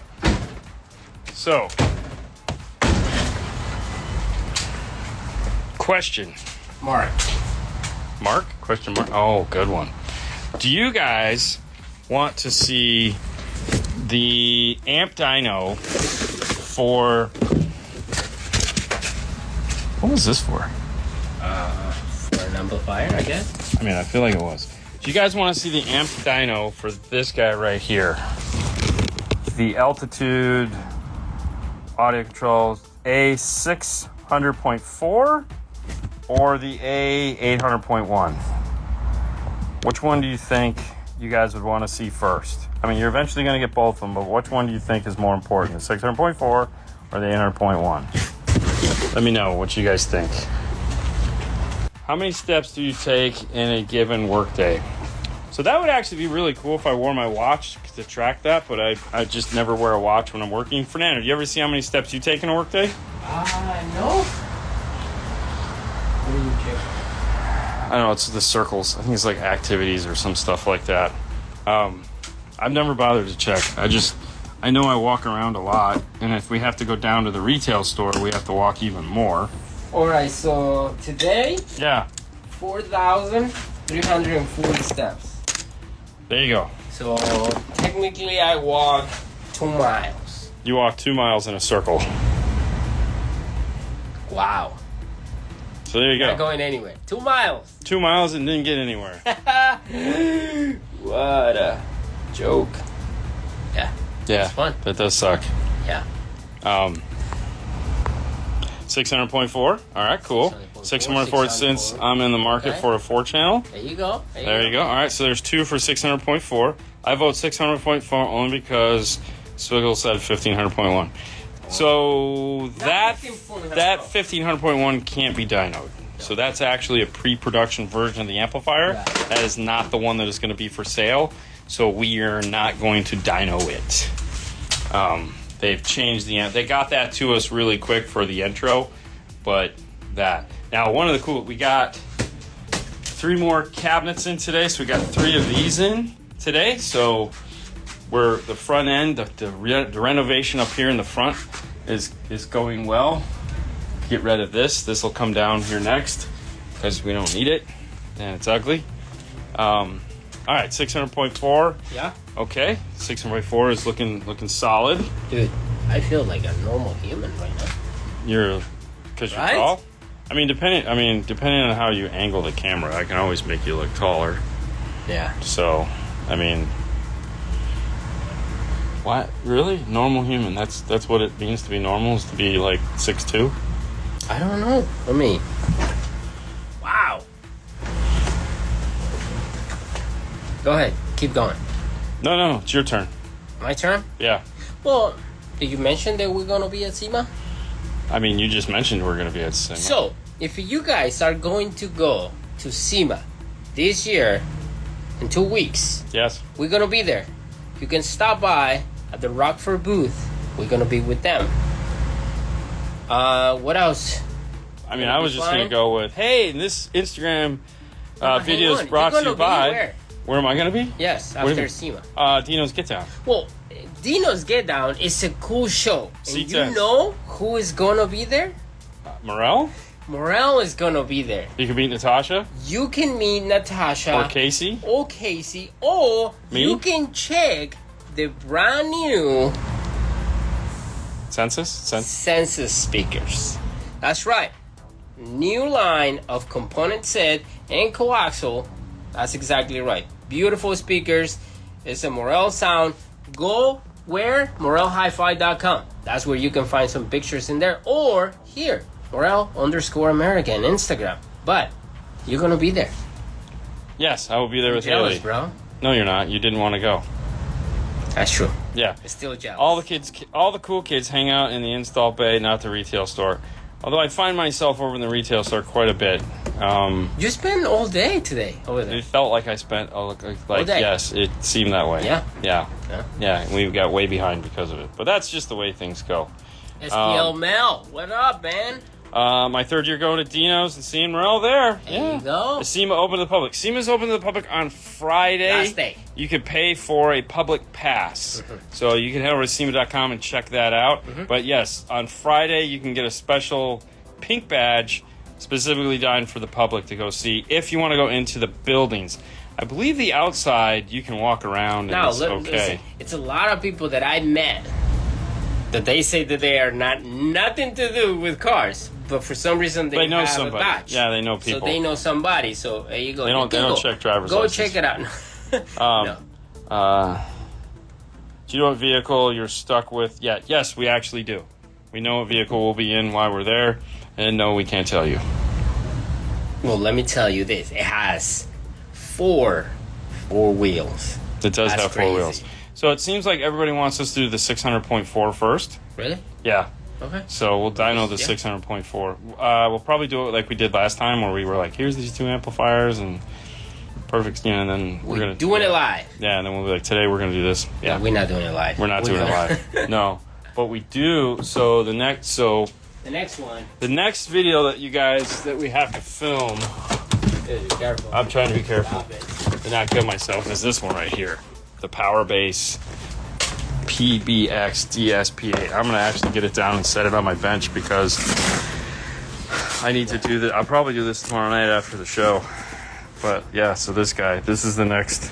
We gotta get this guy out, see what it's all about. Reasonably priced DSP. Who doesn't like that? Controlled from your smart device or a tablet. You don't have to plug it into a laptop. No. Yeah, 8 channels in, 8 channels out. Compact. Ooh, compact. Yeah, very compact. I mean, Dude, this is nice. yeah. Perfect. Dude, the whole bottom is tape. So you can literally stick it. I mean, you don't have to stick it. You can put the screws. Yeah, you can obviously put the But, screws, but I it's, mean, it's like, it's an option. yeah, that's pretty cool, actually. I just noticed that. I don't know why I never even paid attention to that before. That's because I haven't done a proper unboxing of it yet. But no, this guy is gonna, we got to get this guy done. I'm pretty excited about it. Yeah. Yeah. This never know. This could be the next go-to affordable DSP. You never know. No one is gonna know. No one is gonna know. They're gonna know.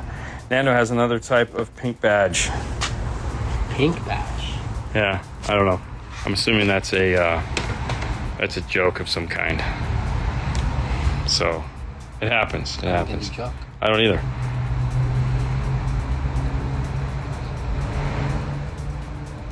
If you hold both speaker wires, will it shock you? No? No. You don't think so? I don't think so. It's AC current, bro. I don't think so. Okay. Let's try. Not today. I mean, if your hands are wet, it will shock you. I'm pretty sure you're gonna get shocked. I want to try, Okay. but not today. You sure? Yeah. I mean, I want to lick a 9-volt. I tried before. I know. Yeah. Yeah. Who not? 2 keys in one, maybe. So that's kicker. That's a great question. I honestly don't know what they're going to talk about at SEMA. I don't know which one of the... Okay, let me rephrase it. I don't know which one of the many projects that they're working on we're going to get introduced to at SEMA. That's a good question. I should call Lori and ask her. What are you going to come out with? Yeah, maybe I'll do that. Yeah, that'd be interesting. Try prying off without breaking the case. Should be fun. Yeah, that was... you were thinking the same thing I was. Let's not do that. Let's just keep it on there for vibration. Mm-hmm. That would probably be the best. They taste that way on purpose on the 9-volt batteries. Really? So you don't eat them? I mean, okay. I mean, looking at batteries is just kind of gross, but whatever works for you. So today is Friday. If you guys didn't catch the news yet today, make sure to go back and watch that. It was great news. It was great. It was fantastic. It was one of the best news shows you've ever seen. It was so good. Fernando was stellar. It was so awesome. Actually fitting the L715 under the seat of a full-size truck. Wow. I mean, if you got a saw, go for it, bro. You can do it, Mel. You can do it.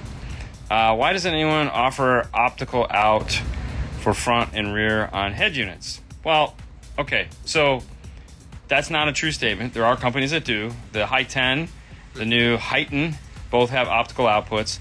It is a 2-channel output because that's just what it is. Horizon. Sorry. The new Horizon. New Horizons 10. Well, I mean the Hi-10 and the Horizon. Yes, both of the H10s have them. Mm-hmm. Currently, they are the 2 branded units. So obviously, like Lynxwell has them, and some of the white box stuff has them. Right.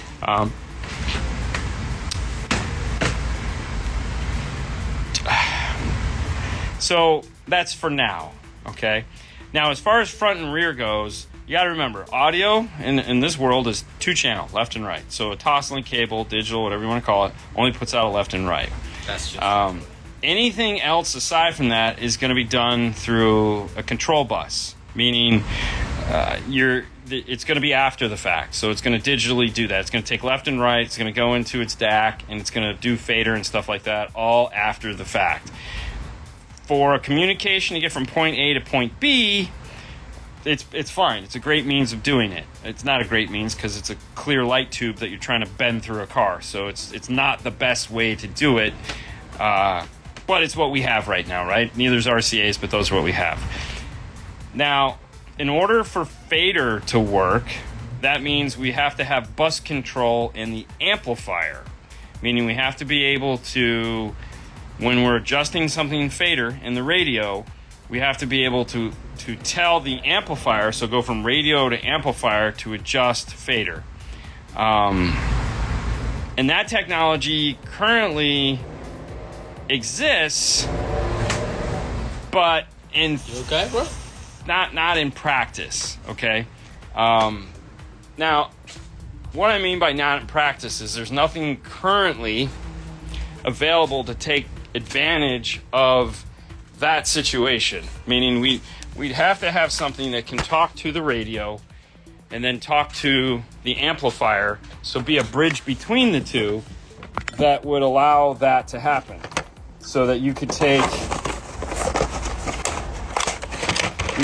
a Toslink in and maybe a Toslink out, and then a data connection to go off to an amplifier. And then when you work this, it tells the amplifier that fade to the rear, fade to the front. So like I can do that right now with this on a factory radio. So I can put this as an AR2. I can put this in anywhere, anything that'll take AR, I can put this in. I can toss link out of this into a Blackbird, into an Audison and Forza amplifier, and I can connect my data cable, and when I fader it, it will do this. Now, I can also take this toss link into this, and if I don't have a digital connection, which those are the only two amplifiers that do, I can still use it as a preamp piece, so I can still get my outputs, but I'm not going to get that fader control because there's no two-way communication built into the amplifier for it to know that I'm fadering it. So at that point, you get like Amp Pro, where the Amp Pro can give you what's called two-channel audio, and what it does when you set it up for two-channel audio is it will do all the sensors in the car out the front two channels, which are feeding all the other channels, so it really doesn't matter. Okay, so that means that when you do backup sensors, the backup and the front sensors are for the whole side of the car, as opposed to some go up here and some back there. So there's that. Now, the thing you can do with a lot of these devices is if you do toss link front, okay, and you want fader, you can do RCA rear. And if you bandpass the channel, meaning cross it over like 10,000 hertz, because you don't need that anyways, right? Who does?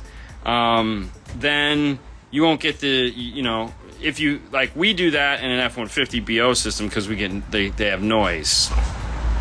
And it sucks. So we'll just bandpass the rears, negates the noise. We can do front to rear fade. We get the clean toss link signal there. But if you don't have noise, even still, you can do toss link front, RCA rear, and RCA sub. So those are also options too if you want all that. CAN bus sucks. Most bus sucks. AVB, it's ridiculous. So these are all just headaches. But as far as your original question, why can't we get? We're not ready to talk about that yet. It's only November. So we'll see. We'll see what happens. We got a couple more months. We'll see. We'll see. So,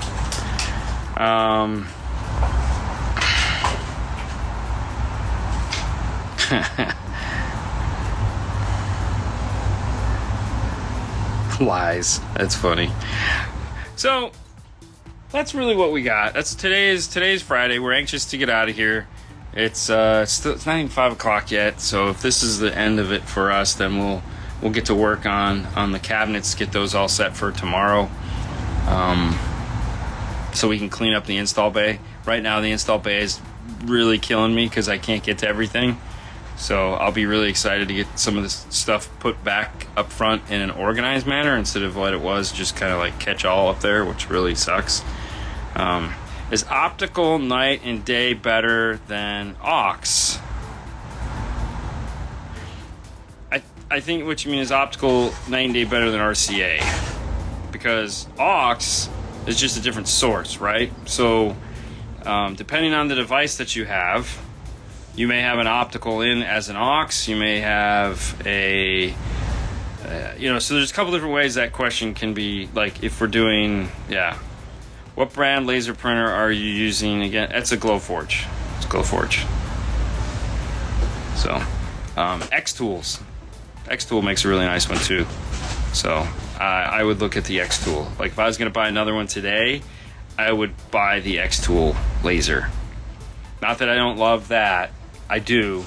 But I can do more with an X-Tool than I can with my Glowforge. So as far as extracurricular crap like mugs and stuff like that, because the X2 has a removable bottom that the Glowforge does not, which kind of sucks. So Exelon's still the head unit to get. Depending on what you're looking for, yes, Exelon is still one of the head units to get. No doubt about it. We just put the Sony ES9500 in Fernando's car, which we haven't put that video up yet. And that's a smoking radio. Like, that thing is awesome. It's fantastic. It's amazing. It's pretty badass. So, just depends what you're trying to do. Head units are like phones. They are a lot like phones. There's only so much you can do. Christmas is coming. We want our DNF bobbleheads. Don't we all?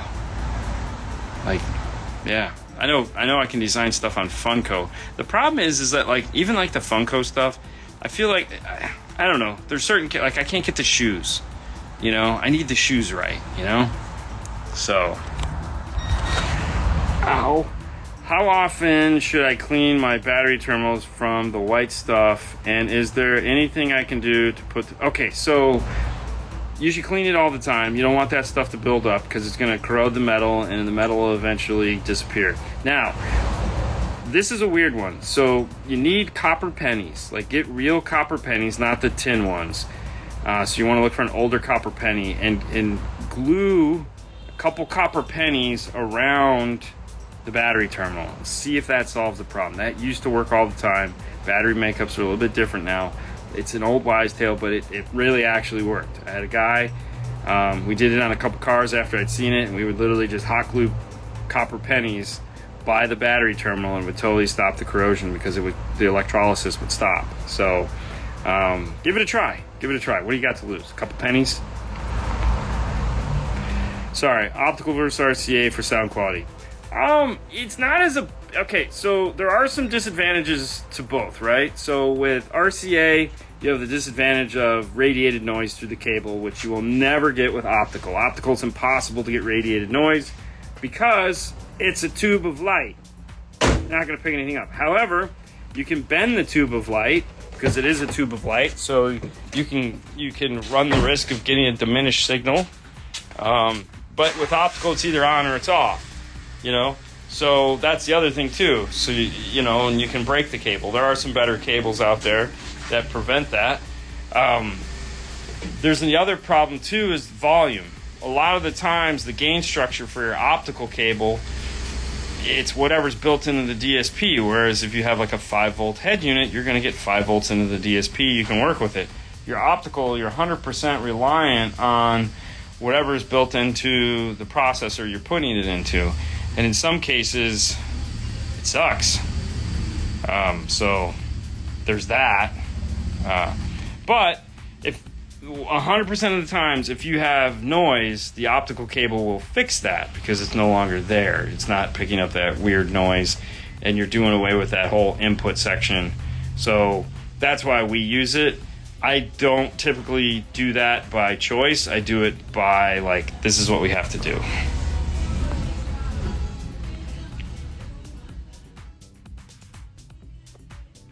Pour Coke over them, stay clean.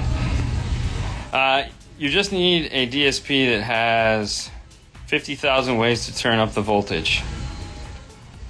There is that. And he'd be talking about the Blackbird, if that's his favorite DSP. So, drink the rum, then pour the Coke. Bro, you guys are terrible, man. You guys are terrible for sure. That's awesome. Fernando's out there listening to the 8-inch. Yeah, very nice. It appears to be working. Okay. All right, so the day is winding down. I'm going to use your video on ThinkWare to try to do a dash cam for the old woman. So there's a part 2 to that hasn't been released yet. It won't be released till next week, but the power part is probably the most important part of that. I have a multimeter. I set it to DC. Correct. Yes, Weber fan. Or just get the OBD2 adapter. I mean, for me, like, the OBD2 adapter is like, it makes everything easy. Just plug it in and you're done. So to me, that was the better move. But fortunately, I mean, if you have open fuses, it's really easy to not worry about it. So But all right, guys, listen, that's going to be that for now. We're going to take off. We'll see you guys tomorrow. You guys have a great night as always. See you later. Bye.